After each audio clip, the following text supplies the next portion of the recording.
Hi everyone, hello all my bald allies, thank you for tuning in again. So Diptyque dropped the latest perfume in its premium Les Essences line a few days ago, and the girls are fighting on Fragrantica about it. So I wanted to do a video to elucidate and kind of unravel that drama, so let's get into it. Hi, my name is Alexi. I am a bald millennial gay man with a PhD in cultural history that I'm trying to weaponize in the fight for the greater good. I make videos about topics related to queerness, mental health, obviously perfume as well. If you like what I do, please like, comment and subscribe. It would really help me out and all support is appreciated. And if you have any ideas for videos that you'd like to see in the future, please let me know. So listen, sometimes the fight for the greater good involves just sitting back, relaxing and watching strangers have arguments about low stakes issues on the internet. And I, as a connoisseur of hateration in all its forms, and a connoisseur of Diptyque, I wanted to do a video on the topic. And now I'm here reporting live from the scene, from the Fragrantica comments. I'm really in the trenches right now. So Lazulio currently has a 3.55 on Fragrantica out of 5, which is up from 3.48 a few days ago. It's really one of the lowest ratings I've seen for a Diptyque. It's basically because people are hating on the new perfumer, Quentin Bisch, who has never made a perfume for Diptyque before. I don't know his work that well. I know that he is kind of a bald man, so I feel a sense of solidarity to him, and I wish success and prosperity to all of my bald siblings. The background to this is that a few years ago, Diptyque lost one of its regular perfumers, Olivier Péchaud. He created some of my absolute favorite compositions for the brand, the 34 EDT and EDP, and Benjoin Bohème, among others. He was just an incredible nose. Diptyque is now publicizing Lazulio as a collab with Bisch, understandably because he is a huge name at the moment. So last year, Quentin Bisch released 35 fragrances according to Fragrantica. That is one fragrance every 10 days almost for the whole year. He doesn't care about a negative review here or there. He's literally cashing a check every 10 days. His bank account is just going ping, right? So nor should he care. Like, obviously don't send hate to perfumers. It's not that deep. So a user called Vasanai started the drama on the 8th of August at 25 minutes past midnight. And he wrote, "Excellent. Quentin Bisch is now coming to Diptyque to spread his Akigalawood signature. Might as well let him do all the fragrances for Guerlain, Chanel, Hermes, Dior, so everyone smells like robots." Okay, so bearing in mind, Lazulio has actually not even dropped by this point because it's a month ago. A little bit later, a user called Havanti responds with, "Haha, I appreciate the comment below. It's quite true. I detest the work of Bisch." So Lazulio's not even dropped and people are already being like, no. Anyway, at this point, the Quentin Bisch fan club shows up and defends my bald sister. S444Ved writes a few hours later, "I beg your pardon, no Akigala?" And seriously, that's true. Indeed, there is no Akigalawood or even any adjacent like Oudi or patchouli-ish notes in Lazulio. So checkmate Basanide, because actually the published notes are benzoin, rhubarb, vetiver, and a little bit of rose. Although S444Ved's comment is on the verge of backfiring because rhubarb is a prominent note in Bisch's Encelade, so we're on thin ice, but I appreciate the sentiment. Who cares? There's no Akigalawood in it. Then, a few days later, Behind Punk 66 chimes in with, "No matter how uninteresting Quentin Bisch is to everyone, they can't resist leaving a comment here.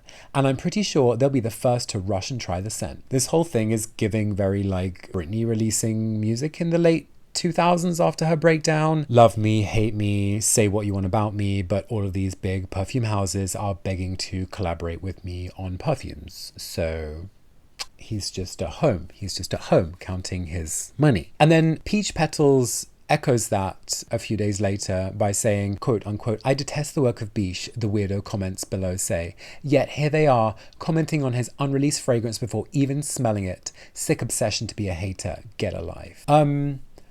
Yeah, so the tone is getting more and more incendiary at this point. I don't condone verbally abusing strangers online, but I do condone arguments for my own entertainment.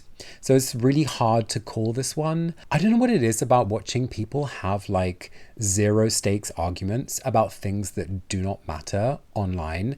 Going into the comments is such a love to hate kind of thing. I think it's nice to watch people have arguments about things that don't matter because there's a lot of stuff happening at the moment that really does matter. It takes the pressure off. It's a bit like watching Real Housewives, isn't it? Real Housewives of Fragrantica. At this point, chimes in with, I thought Fragrantica is a site where a fragrance is judged after being tested, not before. Lazulio was not even launched, yet people here hate it already. To rate a fragrance you never tested just because you hate Quentin Bisch or Akigalawood sounds for me like intolerance. Rating a fragrance you never tested is also misleading, and I thought reviews should be helpful for others to understand the fragrance. Like, absolutely correct. Everything she said is right. Don't judge things. Don't just say you're not going to like something because you think it's got Akigalawood in it. Also, primarily, it's just taking up space in the comments where people could actually be giving reviews where, you know, they've said something about the fragrance that they've tried. This person hasn't even tried the fragrance and they're just hating on it. So, yes, love you. Thank you for being a voice of reason. Then the Grim Reader says, please ignore the low rating for this fragrance, among others. Trolls have taken over Fragrantica. They get especially mad when a fragrance is expensive. Just tell us you're broke. No need to tank ratings just because you can't afford this hobby. So, no. What a pick me, right? I'm loud and proud broke. I have no money. Listen, we're all poor at the moment. Prices are going up all the time. So don't make fun of anyone for not being able to afford this hobby. Then copper sulfate enters the room and she's about to absolutely murder the Grim Reader. Grim Reader, people are mad at Quentin Bisch, not the price. And even if it was about the price, everyone would be right. This line is extremely boring and uninspired, nowhere near Diptyque's best perfumes. Who would want to pay that much for stuff that smells like drugstore products, shampoo and body wash? Things like L'Autois, Fleur de Peau, or any other Diptyque masterpieces would deserve such a high price point. The perfumes in the Essences line, however, very thin and very unrefined. Then again, I don't think someone who speaks in such an uncouth manner and has Kilian and Creed in their favourites would understand anything about refinement. Mind you, Lily Fair smells like shaving cream and Creed is a flop brand. Please reflect before making such weird and classless comments. Being a slave to corporate greed does not make you better out or more suited for your hobby. So, no one is safe from copper sulfate. Copper sulfate is coming for Diptyque. It's coming for the Grim Reader. It's coming for Quentin Bisch, kind of. It's coming for high prices. It's coming for by Kilian. It's coming for Creed. It's coming for drugstore products, shampoo and body wash. The drugstores are just on the sidelines like, why are you bringing me into this? I'm just trying to provide hygiene products at a low price. But yes, being a slave to corporate greed does not make you better at or more suited for your hobby.